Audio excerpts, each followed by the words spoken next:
the Millennium Young Scientist Contest. It offers emerging researchers a platform to showcase their work, to make connections at an event like this. Just to let you know the background here, the first round of this competition was that contestants submitted a video application. The jury, partner companies, partner universities, VTT Technical Research Center of Finland chose 5 finalists to present their work in front of a live audience. That's you guys. On the stage here, we have a frankly remorseless 3-minute clock. Each contestant will have 3 minutes to give their pitch, to talk about how their research solves a contemporary problem, how it, and you will have heard this phrase before, promotes innovations for a better life. So, before we actually get to it, let me tell you about the stakes, what the incentives are. One prize is a grant supported by the Swedish Academy of Engineering Sciences in Finland, 3,000 euros. Ooh, very good, we're getting there. The best pitch related to ICT or telecommunications receives from the Nokia Foundation a grant of 4,000 euros. And the grand prize, a grant from the Finnish Academy of Science and Letters, and an invitation to represent Finland at the Global Young Scientists Summit in Singapore in January. That comes with one of those giant checks, I hope, for 5,000 euros. Ah, very good. Now, your job, still easy, don't worry, besides the whoo, is to vote, because there is a 4th prize, the sort of audience favorite. So get that Mentimeter URL back up. You're going to be voting for your favorite among the 5. Right, let's get to it. I trust that everyone's ready back there and sufficiently nervous. I will just simply introduce each one in turn. They will have 3 minutes. It's been set for 3 minutes. So let me introduce then the first contestant then, Julia Bordun, representing Aalto University.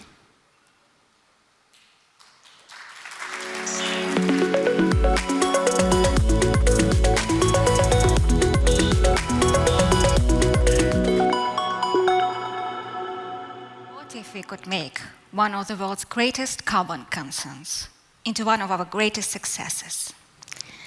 Peatlands present a huge global challenge. They cover just 3% of the global land, yet they store up to 1/3 of the global soil organic carbon. And when they are drained due to climate change or human activity for agriculture, forestry, peat extraction, they lose accumulated carbon as greenhouse gas carbon dioxide. Worldwide, this has led to the release of carbon equivalent up to 5% of the global annual anthropogenic emissions. And in Europe, we have drained almost half our peatlands. The statistics are alarming. However, it is the very same factor that make peatlands a concern that also make them one of our greatest untapped opportunities. Peatlands store twice as much carbon as all the world's global forests. They're like unsung heroes of carbon storage. Yet we haven't been good to them. If we look after peatlands, they will look after us. Peatlands restoration and rewetting could avoid these greenhouse gas emissions and partially reverse changes brought by drainage. And to do this well, we need moisture information. Utilizing satellite data, which provides an extensive spatial coverage and regular temporal updates, we offer a solution that requires less time and labor to monitor peatlands' moisture. So how do we usually monitor peatlands? Well, we assess changes in hydrological regime, which in many cases involves driving out to remote and difficult to access places, putting on our gumboots and going for a trek. It's time-consuming and labor-intensive, but luckily today's satellite data provide a great opportunity to map peatlands' moisture over time. In our project, we demonstrated the usefulness of satellite data to map peatlands' moisture in northern region. And if you want to try it for yourself, we have published an open access code that runs on a cloud-based platform. Give it a shot. It's a great way to keep your feet dry while doing peatlands' moisture estimation. We need to take better care of our peatlands.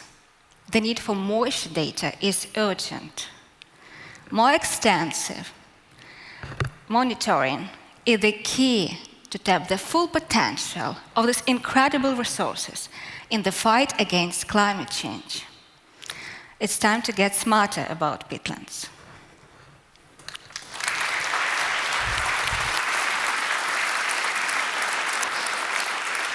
Thank you, Julia. Next up is Aysen Degerli of VTT Technical Research Center of Finland.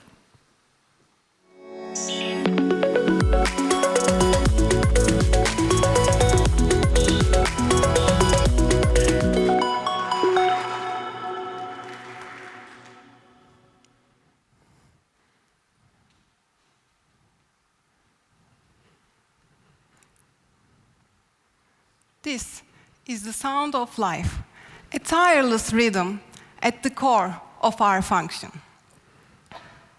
Our hearts beat around 109,000 times per day, just to keep us alive. If this symphony is interrupted, then the consequences may even lead to death. In fact, heart disease is the #1 killer, responsible for 1 in 5 deaths worldwide. And every 40 seconds, someone has a heart attack, and that's just in the US. According to World Heart Federation, up to 80% of heart attacks are preventable. Then why can't we just detect heart attacks before they happen? Well, the solution is not really straightforward.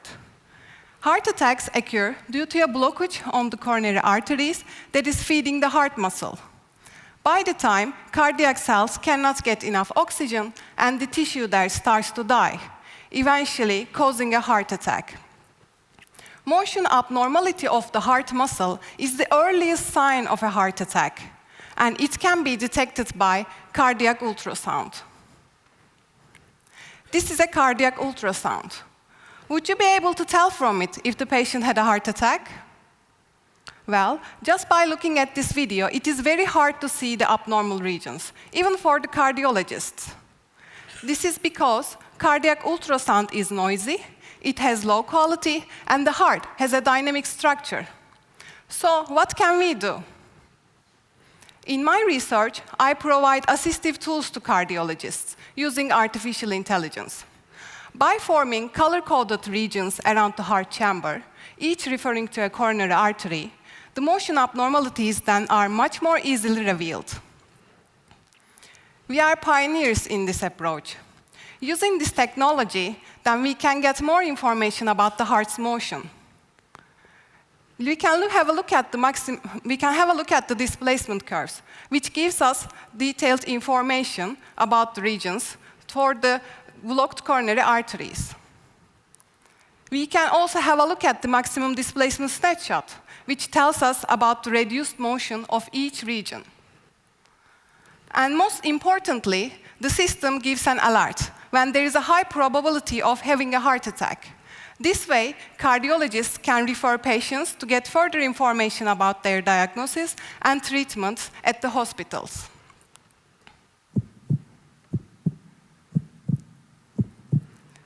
With this AI, we don't just detect heart attacks. We give people a second chance at life.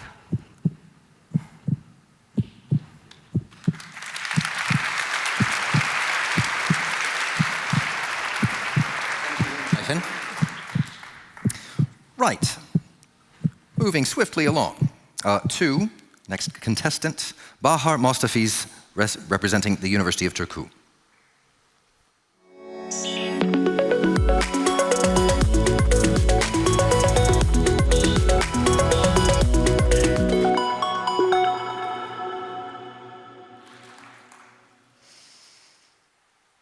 Can I rob a second of your life? I think I just did, and you couldn't do anything about it. You just sat there and you lost a second to me. And that is exactly what conditions like Alzheimer's or Parkinson's will do to the life of our loved ones. They will rob them of a normal life. They wouldn't be able to move, remember, run, or dance like before. And the sad part is that there's so little we can do about that. We can diagnose them, of course, but at very late stages. Not to mention preventing or curing that is a whole other story. We know there's a special bond between these conditions and a molecule called dopamine. Dopamine is a very special chemical compound found in our brains and is in charge of taking messages from one part of the brain to the other part. It should be found in very specific levels, but in the brain of people with these conditions, the dopamine level is either really high or really low. So, if you had a device that could measure the dopamine level in a patient's brain, you would be getting closer to diagnosing them and curing them early on. There's just one method nowadays, and that's by using an imaging machine called an MRI. MRI is super expensive. It is so big you have to build an entire hospital around it, and you will have your results once per month at best. Now, imagine if somebody designed a chip that could go into a patient's brain. It would be small and flexible. You would have online results. It would just be sensitive towards dopamine and dopamine only, and it would just fasten the time of detection. That's great, right? None of the above is true for the MRI. So my colleagues and I are building that chip. So far, we have narrowed it down to an electrochemical sensor. We have taken a small carbon platform and sprinkled some metallic particles on top of it, changing the platform to some sort of a dopamine magnet. If the shape and sizes of the particles change, the dopamine magnetism changes too. Recently, we finally found a sustainable way to make the most effective variant of these particles. Now, we would be moving towards testing how the body will react to it. If we are successful, we will be introducing a whole new method, so your loved ones will be diagnosed and cured earlier. So they would be able to remember, move, run, and dance like before. Thank you very much. My name is Bahar Mostafiz. Thank you very much. Thank you so much for your hosting. Good. Right. Next up, Nidia Obscura Acosta, representing the University of Helsinki.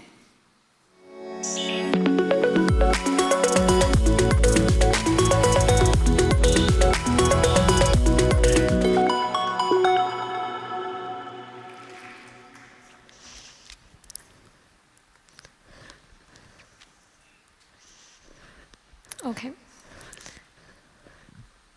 So, ChatGPT, neural networks, machine learning, classification algorithms, chatbots. We have all been witnessing firsthand the rapid developments of these technologies. But I'm sure that everybody in this room has asked themselves at some point, do we really know what is behind these technologies? Can we use them for decision making? Are they reliable and can we trust them? As it turns out, many of these technologies actually rely on heuristics and procedures that are not always correct. And while they perform well in practice, the reality is that we don't really know what is happening behind them. And this leads to a lot of mistakes. So how can we trust their performance then? During my PhD, I focused on analyzing some of the basic algorithms behind these technologies and developed new ones. I focused particularly on algorithms for graphs or networks, like the one over here, and I focused on two things: making algorithms more efficient and having performance guarantees. And this means that I know what to expect from their outputs. So let me give you an example. Let's say that you have a social media network with 30,000 nodes or users like this one. In one of our projects, we focus on reducing the running time of an existing algorithm from n to the fourth to n squared.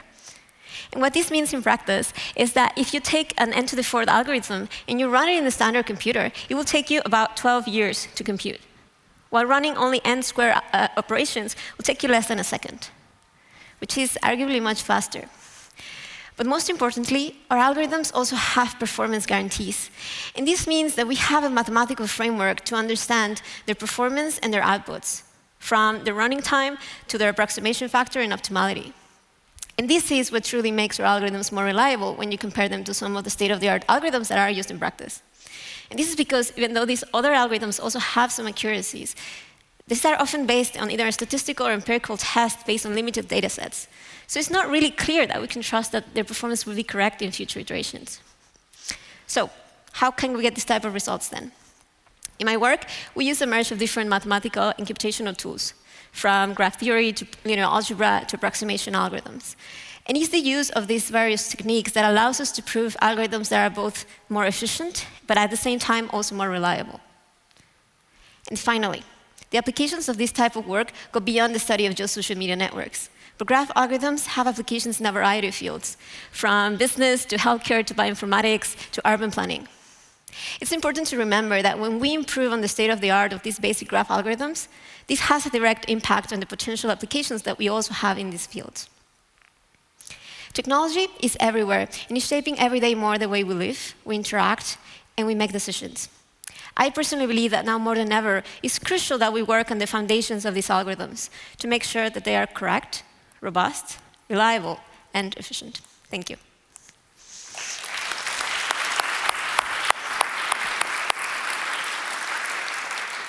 Thank you very much, Nidia. Our final contestant then, Pekko Tuominen, representing Vaisala.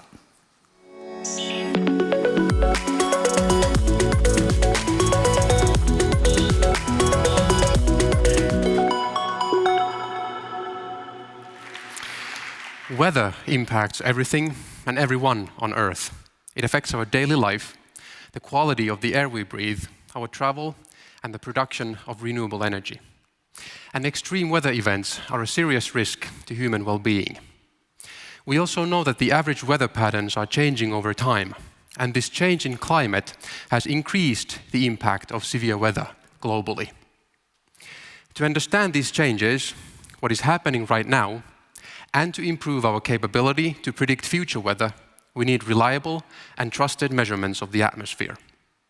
Remote sensing instruments like LiDARs and dials are an excellent tool for this purpose.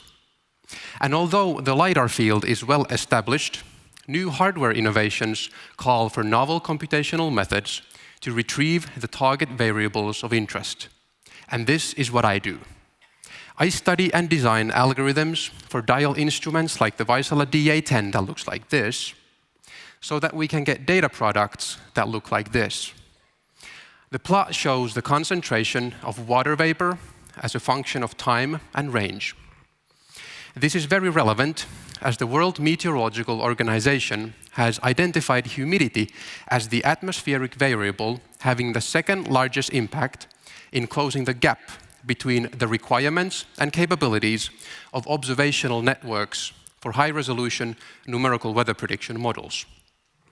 The high temporal and vertical resolution of this humidity data has potential to improve the local forecasting of severe weather and help to build better early warning systems. I also design algorithms for the Vaisala CL61, which is a depolarization ceilometer that we use to produce aerosol and cloud data products to serve air quality and airport safety applications. The plot shows the intensity of attenuated backscatter on the top and the linear depolarization ratio on the bottom. Here, an interesting future research topic for me is to automate the interpretation of these rich observations. I also like to create new problem formulations so that new tools and technologies can be applied, like applying machine learning and computer vision on ceilometer data to extract things like an in-cloud icing warning for wind park and airport operators. My goal is to find the full potential of these technologies. There are also other unsolved problems in the domain of measuring weather, and I look forward to coming up with the next solution that will impact people and businesses alike. My name is Pekko Tuominen, and I thank you for your attention.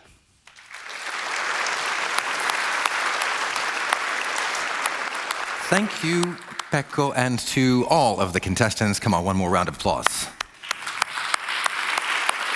Moving forward a bit, we are going to get on to the results of the Millennium Young Scientist Contest. So get your ready. I am going to employ a helper for this one, if I may, who I believe is waiting behind the stage, our Millennium Prize winner, Professor Beliga. Can you join to help? They're still furiously writing the certificates, I think. Very good. Welcome.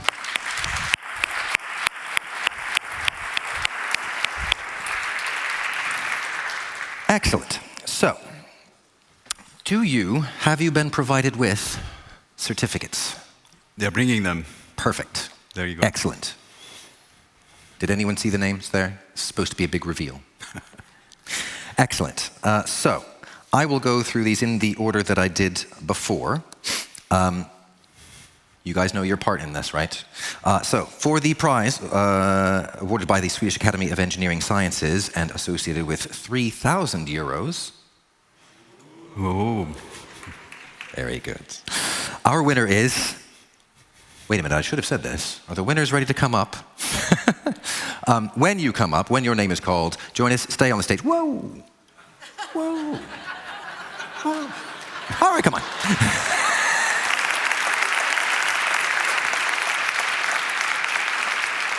Sorry, guys. Right. 3,000 euros. Woo. Thank you. Winner is Aysen Degerli.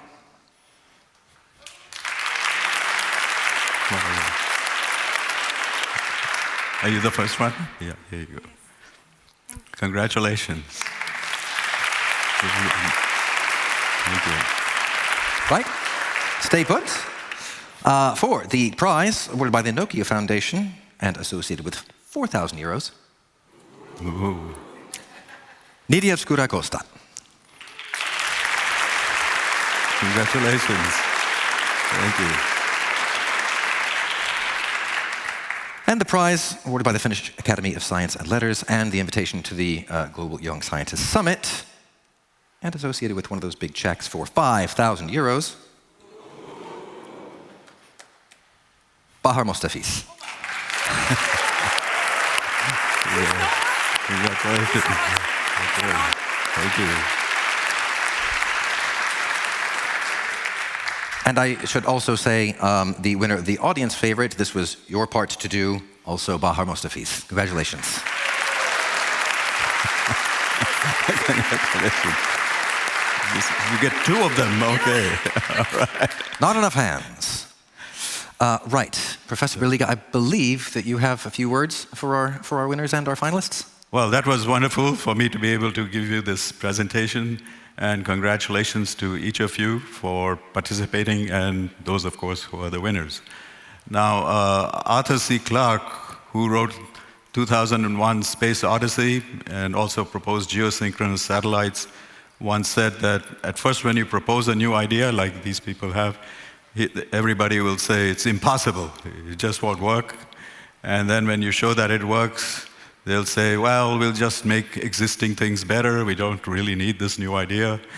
And then finally, when you show it's really good, they'll say, oh, that was my idea all along.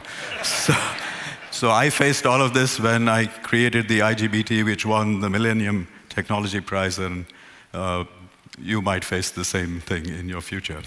So let me say that it's wonderful that you have been recognized today, but the next phase for you will be to compare your technology to all the other things that exist today and make sure you remain competitive. And then you will have to overcome all the skeptics and make sure that you have the courage, your brilliance, and your passion for the idea to make it successful. So I wish you the best for this next phase in your journey. Right, thank you. I believe the requisite photograph has been taken. Professor Berliga, thank you very much. Everyone, thank you very much.